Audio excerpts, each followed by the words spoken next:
Assalamualaikum warahmatullahi wabarakatuh. Hari ini kita akan lanjutkan untuk mata kuliah keamanan jaringan di pertemuan ke-13. Di pertemuan ke-13 ini kita akan membahas untuk konfigurasi dan manajemen intrusion detection system atau IDS. Saya Hilman Ahyar Damanik, dosen untuk mata kuliah keamanan jaringan, program studi Teknik Informatika Universitas Budi Luhur. Selanjutnya, untuk capaian pembelajaran mata kuliah atau CPMK, mahasiswa mampu memahami prinsip kerja, fungsi, dan implementasi sistem intrusi atau IDS secara efektif untuk mendukung keamanan jaringan.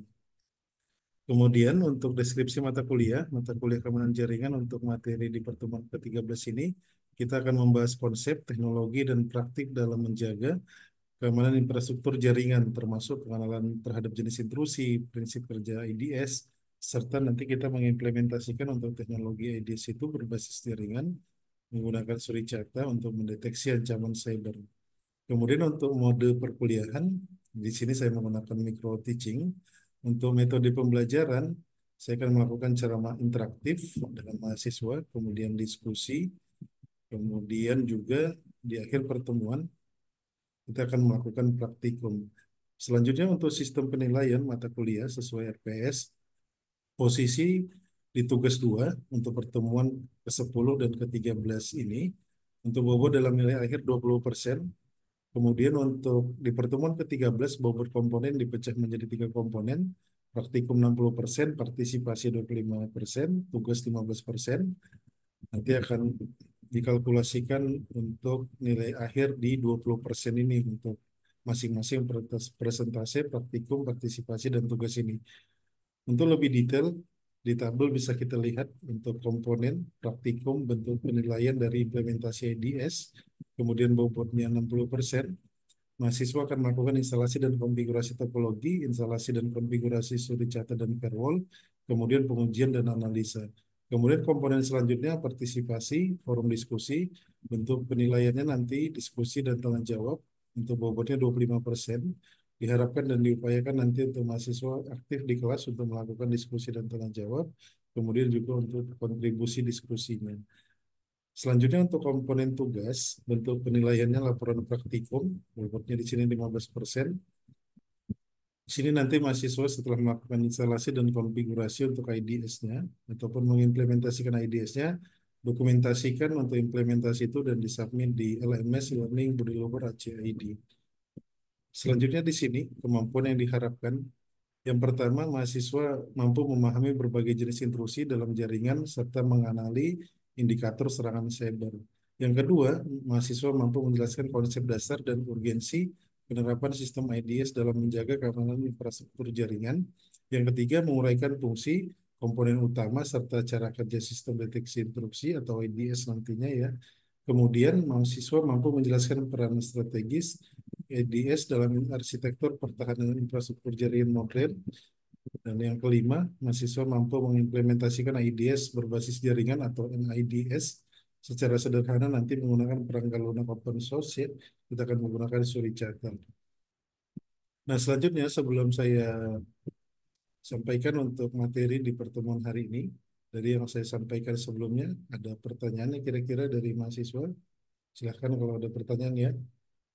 Baik, terima kasih untuk pertanyaannya dan kita akan lanjutkan ke pertemuan ataupun pembahasan di pertemuan ke-13 ini ya.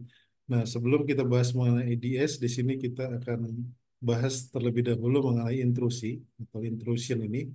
Jadi di sini kita bisa lihat intrusi itu adalah upaya ilegal untuk mengganggu kerahasiaan, integritas, dan ketersediaan, serta membahayakan mekanisme keamanan yang mengendalikan aset dan proses penting dalam suatu sistem. Jadi kalau berbicara mengenai suatu sistem ini, nanti suatu sistem ini nanti terdapat di sebuah organisasi, perusahaan, atau kampus gitu ya, pada perangkat infrastruktur jaringannya, baik itu komponen yang ada di dalamnya ya. Nah, di sini ada 3 poin utama atau 3 kata kunci seperti kerahasiaan, integritas, dan ketersediaan. Di pertemuan sebelumnya kita sudah ada membahas ini. Ada yang bisa menjawab atau menyampaikan secara sederhana mengenai 3 poin ini? Benar ya untuk jawabannya. Silakan nanti direview dan di sini saya akan jelaskan secara sederhana kembali mengenai kerahasiaan, integritas, dan ketersediaan ini. Jadi ketiga poin ini merupakan tujuan dari keamanan informasi atau disingkat CIA ya, confidentiality, integrity, dan availability. Nah, ketiga poin ini saling keterkaitan. Contohnya saat ini kita sering menggunakan platform email, platform e-commerce, berbelanja di e-commerce tersebut, kemudian melakukan transaksi di ATM ataupun di handphone kita ya, antar ketika kita melakukan aktivitas transfer uang gitu ya. Jadi bagaimana ketika kita melakukan aktivitas tersebut di platform misalnya, ketika kita melakukan pengiriman email, di email itu kita mempunyai misalnya username dan password untuk autentikasi. Nah, username dan autentikasi itu masuk ke dalam kerahasiaan atau bersifat rahasia. Kemudian kita atau pengguna untuk melakukan aktivitas di email itu kita mengirimkan pesan. Nah, pesan itu ketika dikirimkan, bagaimana pesan itu tidak dimodifikasi, misalnya di tengah jalan. Nah, itu berkaitan nanti dengan integritas. Kemudian untuk ketersediaan ini berkaitan dengan si platform email itu sendiri, baik sisi hardware-nya atau aplikasinya, tetap bisa tersedia ataupun available ketika digunakan oleh si pengguna ya. Jadi dari tiga poin ini disinilah nanti upaya intrusi itu dilakukan ya di kerahasiaan termasuk membobol username password kemudian memverifikasi file ketika dikirim di melewati internet ya kemudian ke perangkatnya itu sendiri baik hardware dan aplikasinya ya. Nah, kemudian untuk tiga bagian utama dari intrusi itu ada sistem intrusi, mencakup kerusakan informasi yang tersimpan di dalam sistem. Jadi, di mana nanti penyerang memanfaatkan kerentanan dengan bantuan malware ya, seperti virus, trojan, ROM, dan sejenisnya untuk melakukan intrusi pada sebuah sistem. Nah, di sistem ini nanti untuk perangkat kerasnya atau hardware itu berupa server, bisa router ya. Kemudian untuk network intrusion, di sini penyerang mengeksploitasi kerentanan di infrastruktur jaringan ya. Di infrastruktur jaringan itu banyak komponennya, komponen perangkat yang saya maksud. Nah, di komponen perangkat itu biasanya ketika kita lakukan konfigurasi secara manual atau administrator atau engineer melakukan konfigurasi secara manual, terkadang ada kesalahan. Jadi di situ menjadi kerentanan yang bisa dieksploitasi oleh si penyerang. Kemudian kelemahan dalam protokol. Jadi ketika kita menerapkan protokol saat ini baiknya sudah terenkrit ya seperti HTTPS, kemudian SSH. Jangan lagi menggunakan protokol umum yang tidak terenkrit dan masih plain text, contohnya telnet atau HTTP atau FTP gitu ya. Kemudian file system intrusion, di file system intrusion ini kerentanan pada sistem berkas ini biasanya di perangkat endpoint seperti perangkat laptop, perangkat komputer. Di dalam perangkat tersebut kita mempunyai file ya. Nah, itu biasanya pengelolaan file yang tidak tepat atau kita tidak membuat pengaturan izin akses ya yang tidak tepat atau yang salah ya sesuai dengan privilege-nya. Jadi baiknya kita buat password ya yang baik sesuai kaidah ataupun ketentuan, ada kombinasi gitu ya untuk lebih susah ketika diakses ya oleh si penyerang ketika sudah masuk ke dalam perangkat endpoint tersebut. Ya. Kemudian di sini secara umum untuk indikasi dari intrusi itu bisa kita lihat untuk sistem log yang pendek atau tidak lengkap, kinerja sistem yang tiba-tiba menjadi lambat, log yang hilang atau tidak atau memiliki otorisasi yang tidak sesuai, modifikasi terhadap perangkat lunak sistem dan file konfigurasi, tampilan grafis atau pesan teks yang tidak biasa, ketidaksesuaian dalam pencatatan aktivitas sistem, kemudian sistem yang tiba-tiba crash atau reboot, proses yang tidak dikenal berjalan di sistem. Nah, seorang administrator dari kesemua indikasi ini biasanya ditemukannya ya ketika dia bekerja di banyak perangkat dan ini harus secara teknis harus dibuat untuk bisa dimonitoring. Jadi ketika seorang administrator atau seorang network engineer menemukan hal seperti ini sudah dikategorikan secara umum sebagai intrusi di sebuah sistem itu, baik yang didapatkan di perangkat router ataupun di perangkat server. Kemudian intrusi di jaringan, pemindaian berulang terhadap layanan atau servis yang tersedia di mesin atau perangkat jaringan. Ini biasanya dengan teknik pentest ya, melakukan scanning network ya. Kalau di sebuah organisasi atau perusahaan itu terdapat monitoringnya atau dashboardnya, itu biasanya sudah terdeteksi ya untuk hal yang umum seperti ini ketika melakukan network scanning. Kemudian koneksi dari lokasi yang tidak biasa, ini biasanya ketika ketika di organisasi atau perusahaan saat ini ada yang bekerja di eksternal kantornya atau WFH ya, seorang karyawan. Jadi biasanya mereka sudah mendapatkan akses misalnya melalui VPN untuk mengakses aplikasi atau server yang ada di kantor mereka. Nah biasanya itu sudah di list untuk penggunaan user password, IP address gitu ya. Tapi ketika di monitoring ada koneksi dari luar ya ataupun semisal IP address yang tidak terdaftar di list, itu merupakan intrusi dari sebuah jaringan. Kemudian percobaan login berulang dari host jarak jauh ini biasanya dilakukan teknik brute force ya. Karena teknik brute force itu bisa melakukan upaya login berkali-kali dalam hitungan singkat, dan loginnya bisa banyak dan cepat. Contohnya dalam 1 menit bisa melakukan login selama 100 kali gitu ya. Nah itu teknik itu bisa dilakukan oleh mesin atau brute force.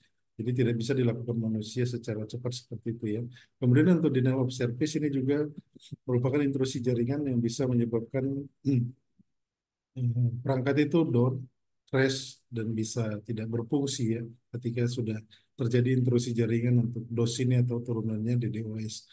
Kemudian untuk file system, ini secara umum kita bisa temukan ya di perangkat komputer atau laptop kita, munculnya file atau program yang baru atau tidak dikenal, karena biasanya ini sering terjadi ketika kita misalnya tidak menginstal atau tidak mendownload file tersebut, tapi bisa muncul ya ada di perangkat komputer atau laptop kita. Kemudian perubahan pada izin akses file, perubahan ukuran, kemudian munculnya file mencurigakan yang tidak sesuai dengan daftar resmi ataupun ekstensi ya, file yang hilang. Nah ini secara umum untuk intrusi di file system, biasanya ini di perangkat komputer atau laptop. Kemudian kita masuk ke IDPS, tapi sebelum saya sampaikan untuk IDPS ini, ada pertanyaan terkait untuk pembahasan 3 komponen utama dari intrusi yang sudah saya jelaskan di atas. Baik, terima kasih. Kemudian kita bahas untuk IDPS ini. Nah, sebelum bicara IDS yang kita fokuskan pembahasan pada hari ini, kita harus mengetahui komponen utama ataupun root dari IDS itu. Jadi IDS itu sebenarnya penggabungan dari IDPS atau Intrusion Detection and Prevention System. Itu digunakan untuk menangani intrusi dalam suatu jaringan. Nah, jaringan itu banyak komponennya nanti di infrastrukturnya, baik perangkat-perangkatnya ya. Nah, kemudian IDPS ini dibagi menjadi 2 bagian. Yang pertama IDS, Intrusion Detection System. Kata kuncinya ada di detection. Kemudian IPS, di Intrusion Prevention System. Kata kuncinya ada di prevention. Nah, IDS itu yang paling utama fungsinya untuk mendeteksi. Bisa kita lihat di sini. Kemudian IPS itu untuk mendeteksi sekaligus juga melakukan pencegahan. Ya. Kemudian IDPS itu dibagi menjadi 2, ada IDS dan IPS seperti saya sampaikan tadi. Untuk IDS itu dibagi menjadi 2, ada network IDS dan host IDS. Jadi ini bisa diterapkan di lingkungan network ya, di infrastruktur jaringan. Kemudian ini bisa diterapkan langsung di perangkat endpoint seperti perangkat laptop, perangkat komputer. Sama halnya juga dengan IPS. Di sini ada network IPS, kemudian ada host IPS. Bisa diterapkan di network, di lingkungan network infrastruktur, kemudian langsung ke perangkat eh, endpoint seperti perangkat laptop, komputer, printer, fingerprint, dan lain-lain ya. Karena saat ini semua sudah berbasis IP. Kemudian kenapa kita membutuhkan IDPS itu? Jadi IDPS itu akan memberikan lapisan keamanan tambahan sesuai dengan prinsip pertahanan berlapis. Jadi setelah firewall nanti kita tempatkan juga untuk si IDPS ini untuk prinsip pertahanan berlapis ini. Kemudian IDPS melakukan berbagai hal yang tidak dapat dilakukan oleh firewall dasar ya. Jadi firewall itu tugasnya hanya kontrol berdasarkan rule yang dibuat accept atau deny secara dasar ya. Jadi nanti IDPS ini akan melengkapi dengan dia mendeteksi, melakukan pencegahan gitu ya. Kemudian IDPS membantu meminimalkan kemungkinan ancaman keamanan yang lolos dari firewall itu sendiri. Ya, jadi ketika ada koneksi di jaringan perusahaan ya, ini bisa kita anggap firewall, kemudian ini IDPS sebelum masuk ke workstation-nya, ya. Nah, di sini ketika ada rules di sini yang terlewat dari ketika ada file yang masuk dari global internet menuju ke local area yang ada di perusahaan tersebut, ketika lolos di sini atau tidak bisa di handle oleh firewall, itu IDPS akan bisa melakukan deteksi ataupun pencegahan ya dengan rules atau scenario yang akan kita buat nantinya. Kemudian konfigurasi yang perlu menjadi catatan kita, di sini konfigurasi untuk pengelolaan IDPS yang tidak tepat akan membuat sistem tidak efektif dan gagal dijalankan ya. Jadi artinya kita membuat konektivitas untuk si IDPS itu, yaitu harus sesuai ya. Karena nanti kita butuh seperti perencanaan yang matang, persiapan ya overall gitu ya, pembuatan prototipe, pengujian serta pelatihan sumber daya manusianya. Selanjutnya rules of an IDS in network defense. Di sini bagaimana IDS itu bekerja dari dalam jaringan berbeda dengan firewall yang hanya memantau ancaman dari luar jaringan. Artinya di sini IDS itu bisa juga kita terapkan untuk internal dan eksternal ya. Jadi penempatan untuk network ataupun konektivitas IDS itu, jadi topologinya seperti ini bisa kita lihat. Jadi bagaimana ketika ada external network, kemudian ini melewati internet yang akan misalnya melakukan aktivitas atau berkirim pesan atau apapun itu ke lokal area di sini. Nah, di jaringan perusahaan itu, untuk idealnya IDS itu kita implementasikan ketika dari public internet atau internet, di sini bisa terhubung dengan router misalnya, kemudian ada firewall. Nah, IDPS itu ditempatkan di belakang firewall seperti ini.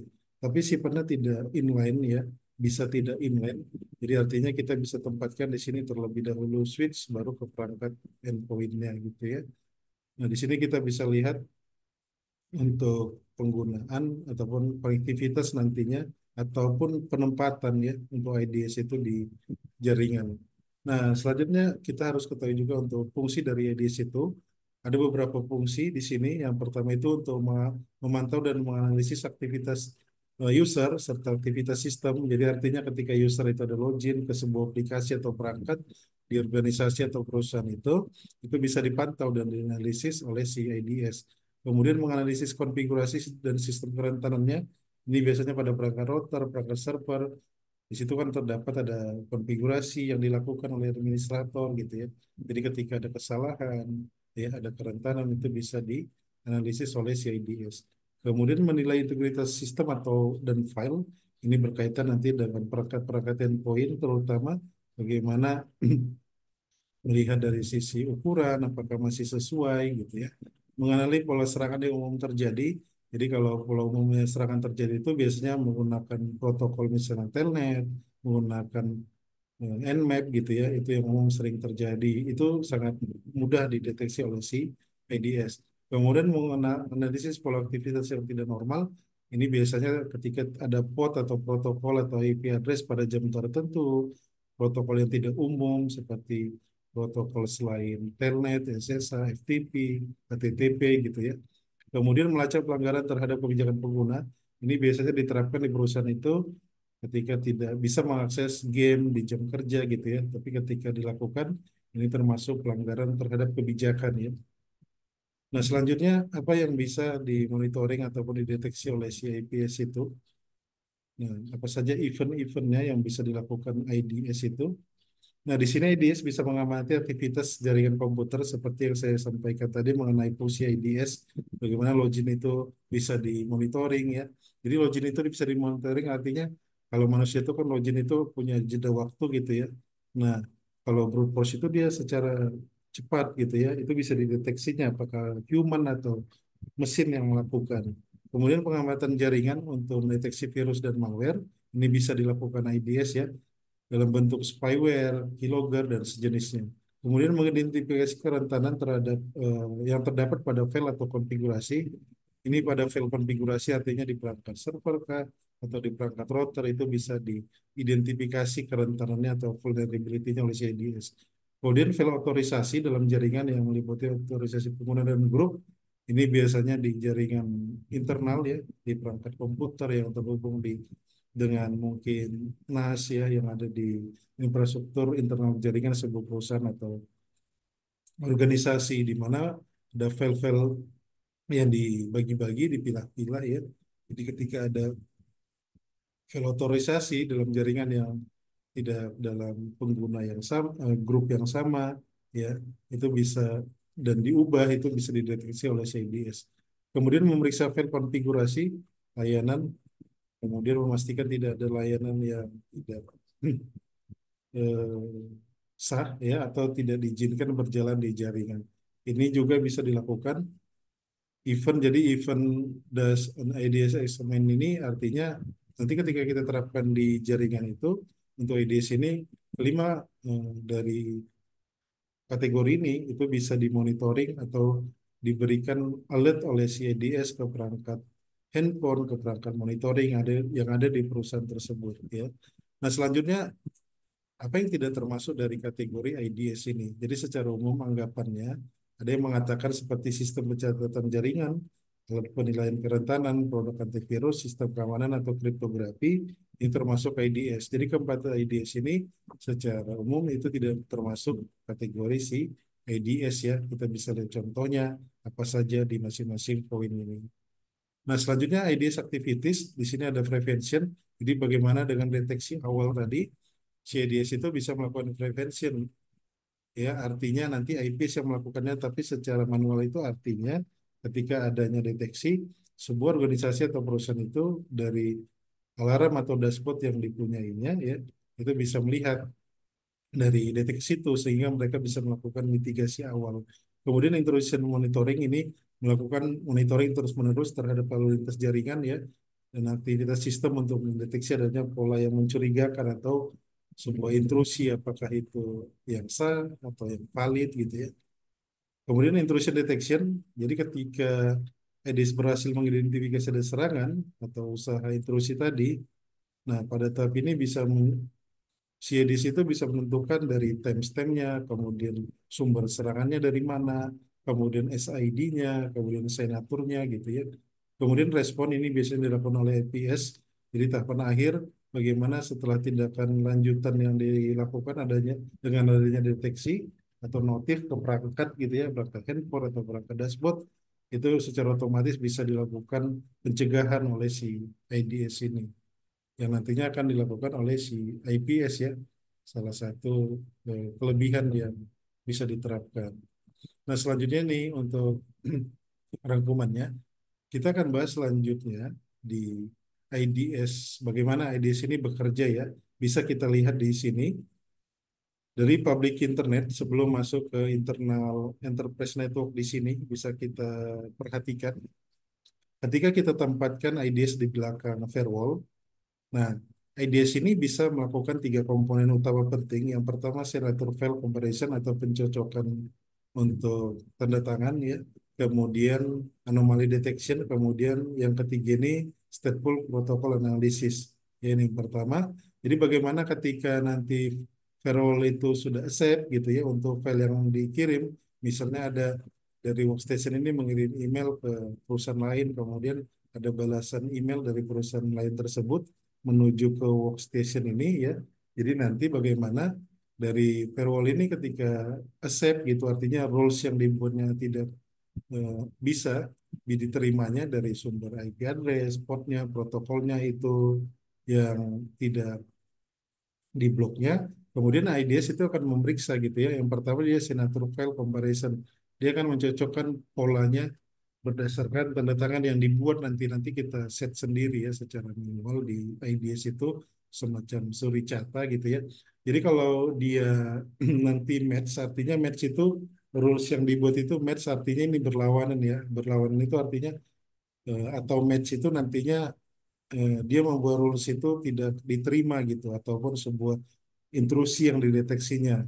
Kategorinya nanti apakah dia match? Kalau match itu dia bisa melakukan log ke server, artinya dilemparnya ke server, kemudian bisa menimbulkan alarm atau notifikasi ke admin atau ke dashboard di perusahaan tersebut, bisa di cut-nya, bisa di drop-nya.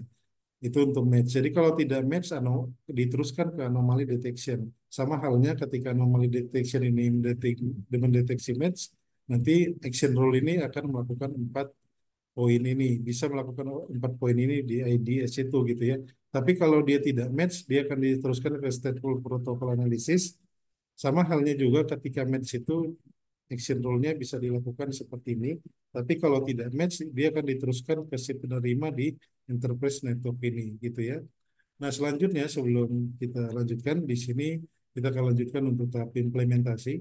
Ada pertanyaan. Tadi saya dengar ada pertanyaan, kenapa kalau ada firewall, IDS atau IDPS itu juga perlu. Jadi bicaranya IDPS itu nanti melengkapi kekurangan dari si firewall ya, terutama kalau firewall itu hanya mengkontrol berdasarkan misalnya sumber IP, kemudian port, kemudian protokol, tapi dia tidak bisa mendeteksi misalnya adanya malware, ya, kemudian adanya serangan yang tersembunyi gitu ya. Tapi siapa namanya si IDPS ketika kita terapkan atau implementasikan di jaringan itu, dia kan bisa mendeteksi apapun itu ya, kecuali ada beberapa nanti misalnya dari CIDPS itu harus dilengkapi dengan CIPS artinya ya, untuk preventionnya nantinya supaya lebih komplit untuk keamanan berlapis yang kita terapkan ya. Jadi itu secara umum perbedaan antara si EDS dengan firewall. Jadi saling melengkapi walaupun fungsinya nanti bisa dikatakan itu berbeda ya. Kemudian objektifnya untuk di sini kita lanjutkan untuk implementasi yang kita terapkan. Kita akan membangun sistem intrusi IDS menggunakan Suricata di lingkungan simulasi Gen S3. Ya, ini sudah ada guidebooknya, guidance-nya dan work instruction-nya yang sudah kita terapkan bersama kemarin yang untuk topologinya.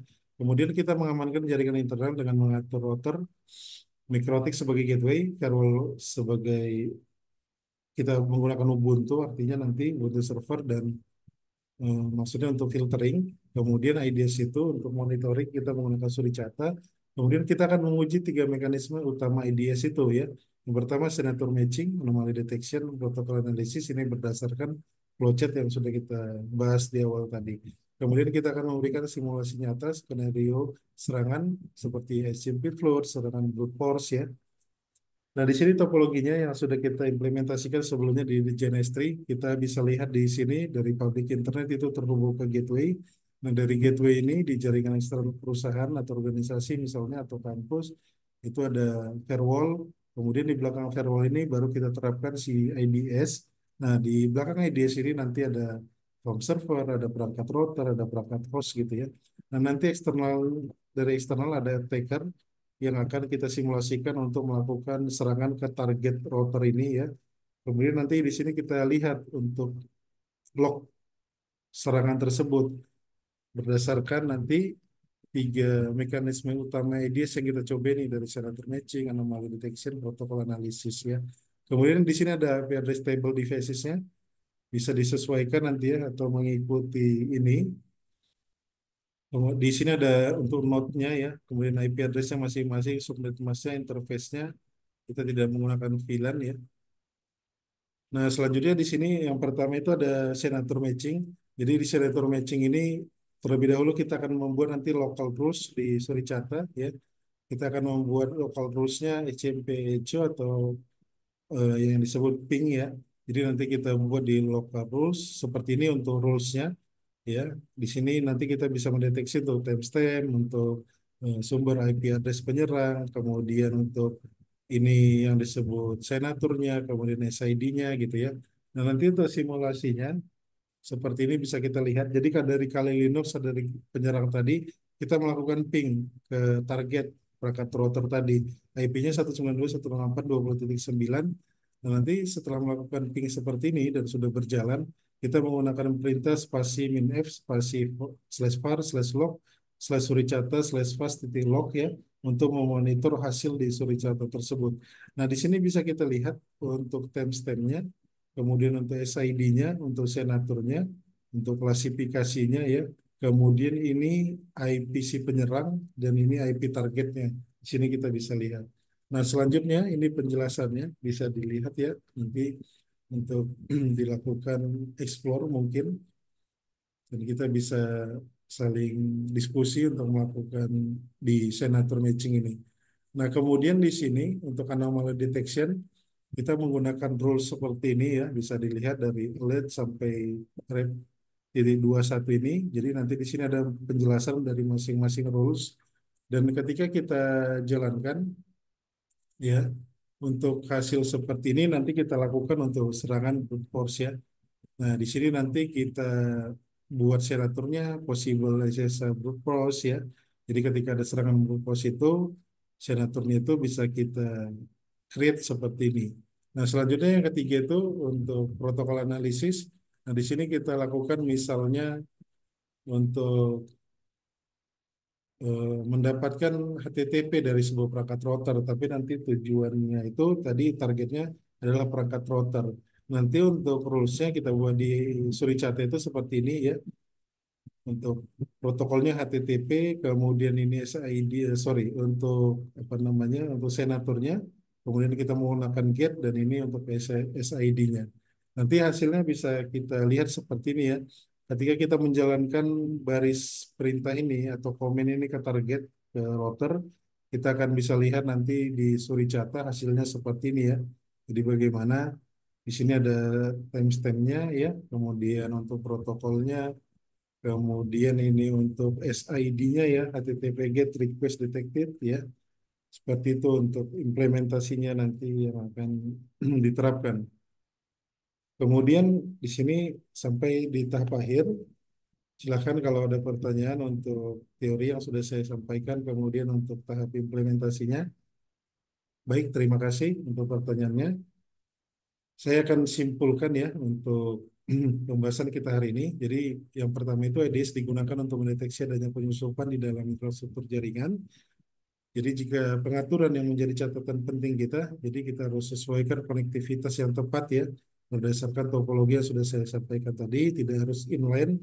Jadi kita tempatkan di belakang firewall ya untuk IDPS itu IDS itu bisa berjalan dengan baik ya. Kemudian IDS itu bekerja di dalam jaringan berbeda dengan firewall yang mengamati ancaman dari luar jaringan ya. Jadi ini bisa ketika file data atau paket itu masuk ya di dalam jaringan itu bisa dia mati diinspeksi oleh si IDS. Kemudian penerapan IDS ini secara bertahap membantu untuk pengalaman dan memahami seberapa banyak monitoring yang dibutuhkan ya. Jadi dengan adanya IDS itu kita bisa buat dashboard atau sistem monitoring yang bisa memantau atau mendeteksi secara dini ya. Kemudian kita bisa melakukan mitigasi nanti. Kemudian untuk rujukan bisa dilihat di sini ya. Kemudian untuk tugas tadi dikumpulkan silakan di learning Budi Lura CD ya. Nanti ketika ada kendala silakan ditanyakan. Kita akan lanjutkan ke pertemuan selanjutnya ya. Terima kasih. Assalamualaikum warahmatullahi wabarakatuh.